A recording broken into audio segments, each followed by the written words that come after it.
ఇక రాజు మాత్రం రూపకి బొట్టు పెట్టి గంధం రాసి గాజులు వేస్తూ ఉంటే అందరూ కూడా చాలా సంతోషంగా చూస్తూ ఉంటారు. ఇదిగోరా నాయన, రూపకు ఈ దండ వేయి అనే విధంగా అనగానే వెంటనే రాజు దండ వేస్తూ ఉంటే రేణుక మనసులో ఇలా అనుకుంటూ ఉంటుంది, అసలు ఏం జరుగుతుంది, నేను దేనికి వచ్చానో, ఎలాగైనా ఈ శ్రీమంతం చెడగొట్టడానికే కదా ఇక్కడికి వచ్చాను. మరి ఇలా చూస్తూ ఉంటే ఇక జరిగినట్టే, అంతా అయిపోతుంది. ఇక నేను ఆపాలని చూసినా ఏమీ ఉండదు. ఖచ్చితంగా ఈ శ్రీమంతాన్ని చెడగొడతాను. రూపా, నీ సంతోషాన్ని నేను ఎలా ఆవిరి చేస్తానో చూడు అని మనసులో రేణుక అనుకుంటూ చూస్తూ ఉంటుంది. ఇక అప్పుడు వెంటనే విరూపాక్షి గారు, మీరు బొట్టు పెట్టి సారె పెట్టండి అని చెప్పగానే వెంటనే విరూపాక్షి స్టేజ్ మీదకి ఎక్కుతుంది. ఇక మరోవైపు మాత్రం అన్నయ్య, ఇదే సరైన సమయం అనుకుంటా. అవును శ్వేత, ఏముంది, ఇప్పుడు విరూపాక్షి స్టేజ్ ఎక్కింది, తర్వాత వాళ్ళ ఆయన ఎక్కుతాడు కదా, అప్పుడు దూరం నుండి షూట్ చేస్తాను. అక్కడికక్కడే సూర్యప్రతాప్ చచ్చిపోతాడు. పాపం అందరూ సూర్యప్రతాప్ చచ్చిపోయిన బాధలో ఉంటే అదే సమయానికి అదునుగా చూసుకొని ఆ రాజుగాడిని లేపేస్తాను అనే విధంగా చెప్పగానే ఇక శ్వేత అలానే చూస్తూ ఉంటుంది. ఇక విరూపాక్షి రూపకు బొట్టు పెట్టి గంధం రాస్తూ ఉంటుంది. ఇక ఆలస్యం చేయకూడదు, ఆలస్యం చేస్తే మొదటికే మోసం వస్తుంది. అప్పుడు వెంటనే మారువేషంలో ఉన్న రేణుక ఆగండి అని అనగానే అప్పుడు ముత్యాలు, ఏమైంది స్వామి, ఏదైనా జరిగిందా స్వామి? ఏం లేదు. ఇప్పుడు కానీ పెద్దయ్య దీవించాడంటే ఇక ఈ పెద్దయ్య వెళ్ళిపోతాడు కదా. చెప్పండి స్వామి, ఏమైంది, ఎందుకు ఆపరు స్వామి అని ముత్యాలు అంటూ ఉంటే చెప్తాను.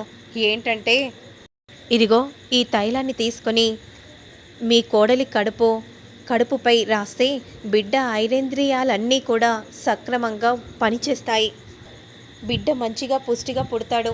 అవునా స్వామీజీ, మీరు ఎంత మంచి వార్త చెప్పారో, ఇలా ఇవ్వండి అనే విధంగా అంటూ వెంటనే ముత్యాలు ఆ తైలాన్ని తీసుకుంటుంది. ఇక ఆ విషయం విన్న విరూపాక్షి, అప్పలనాయుడు, రూపరాజు షాకింగ్గా చూస్తూ ఉంటారు. ఏంటి రాజు, ఏం జరుగుతుంది అని అంటూ చూస్తూ ఉంటే ఇప్పుడు విరూపాక్షి మాత్రం ఏం చేయాలో అర్థం కాక కంగారుగా చూస్తూ ఉండిపోతుంది. అమ్మ రూప, ఇలా నీ కడుపును చూపించమ్మా, ఈ తైలాన్ని రాస్తాను, బిడ్డ ఐరేంద్రియాలు సక్రమంగా ఉంటాయంట అని ఈ విధంగా ముత్యాలు ఎంతో సంతోషంగా అంటూ రూప కడుపుపై రాయబోతూ ఉంటే ఇక రేణుక మాత్రం, పాపం రూప, ఇంకా సేపట్లో అసలు నీ కడుపుపై ఉంది ఒక మెత్త అని, ఇదంతా నువ్వు నాటకం చేశావని అందరికీ తెలియబోతోంది అని మనసులో అనుకుంటూ రేణుక చూస్తూ ఉంటే ఇక అదే సమయానికి విరూపాక్షి, మీరుండండి, నేను నా కూతురికి రాస్తాను, ఇలా ఇవ్వండి, ఆ తైలాన్ని ఇవ్వండి అని అంటూ వెంటనే ఆ తైలాన్ని తీసుకొని విరూపాక్షి రూపకు రాయబోతూ ఉంటే ఒక్కసారిగా రేణుక షాక్ అయిపోతుంది. ఇలా జరిగిందేంటి? ముత్యాలు రాస్తే ఇదంతా ఒక ఫేక్ ప్రెగ్నెన్సీ అని, శ్రీమంతం మొత్తం చెడిపోతుందని అనుకున్నాను. కానీ చివరి నిమిషంలో ఈ విరూపాక్షి గారు అంత తారుమారు చేశారు. ప్లాన్ ఏ ఫెయిల్ అయితే ఏముంది, ప్లాన్ బి కూడా అమలు చేసుకుని వచ్చాను, ఇంకా సేపట్లో ప్లాన్ బిని కూడా అమలు చేస్తాను అని మనసులో రేణుక అనుకుంటూ ఇక అలానే చూస్తూ ఉండిపోతుంది. అంతలో తైలాన్ని రాయగానే, స్వామీజీ, మా కోడలికి తైలాన్ని రాశారు. అవునా, సరే, అంత మంచి జరుగుతుంది, శుభం భూయాత్ అని రేణుక అంటూ ఉంటుంది. ఇక విరూపాక్షి అలా బొట్టు పెడుతుంది, గంధం కూడా పెడుతుంది, గాజులు వేస్తుంది. అప్పుడు వెంటనే సూర్యప్రతాప్ కూడా అలా రూపకు బొట్టు పెడుతూ ఉంటే రూప చాలా సంతోషంగా చూస్తూ ఉండిపోతుంది. అదే సమయానికి, పాపం సూర్యప్రతాప్, మా నాన్న ప్లేస్లో నువ్వు ఉన్నావు, ఇక ఇంకా సేపట్లో నిన్ను లేకుండా చేయబోతున్నాను అనే విధంగా అనుకుంటూ చాలా సంతోషంగా శ్వేత అన్నయ్య చూస్తూ ఉంటాడు. అప్పుడు వెంటనే అలా షూట్ చేస్తాడు. సూర్యప్రతాప్కి తగిలేలా షూట్ చేయగానే ఒక్కసారిగా అదే సమయానికి సూర్యప్రతాప్ అప్పాలు పెట్టడం కోసం వెంటనే అలా తీయగానే క్రిందికి వంగగానే ఆ బుల్లెట్ నేరుగా రూప కడుపులో దిగుతుంది. కానీ రూప కడుపులో దిగగానే అందరూ షాకింగ్గా చూస్తూ ఉంటారు. కానీ ఏం జరిగిందా అని అందరూ అలానే చూస్తూ ఉంటే ఇక రూప మాత్రం క్రింద పడిపోతుంది. ఒక్కసారిగా అందరూ షాకింగ్గా చూస్తూ ఉంటారు.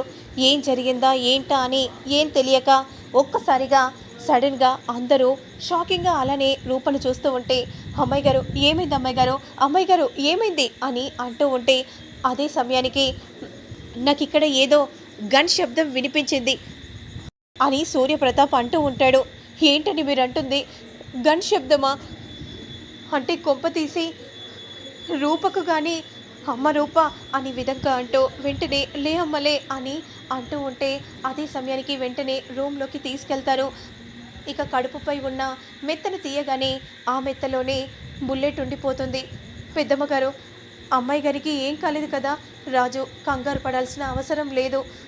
బుల్లెట్ నేరుగా కడుపు ముందు మనం మెత్త పెట్టడం వల్ల అక్కడికి మాత్రమే వెళ్ళింది కాబట్టి రూపకేం కాలేదు.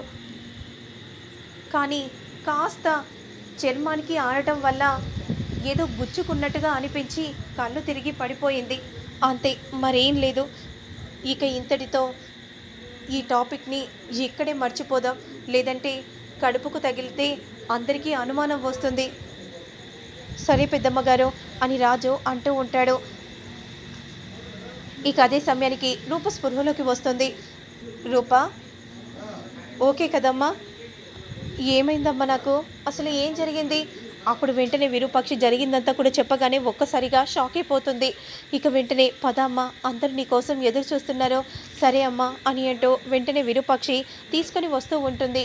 రాజు ఏంటి పెద్దమ్మగారు, ఇక్కడ ఎవరో చంపాలని చూస్తున్నారు. ఎవరిని చంపాలని చూస్తున్నారో తెలియదు కానీ ఖచ్చితంగా చంపాలని చూస్తున్నారు. బుల్లెట్ మెత్తపై పడింది కాబట్టి ఎవరికీ ఏం కాలేదు. కానీ అదే ఇంకెవరికైనా తగిలుంటే ఒక ప్రాణం పోయేది. సరే అమ్మగారు, నేను అంతా చూసుకుంటాను.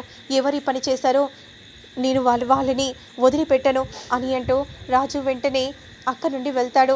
మరోవైపు స్టేజిపై రూపను కూర్చోపెట్టగానే శ్వేత ఒక్కసారిగా షాక్ అయిపోతుంది.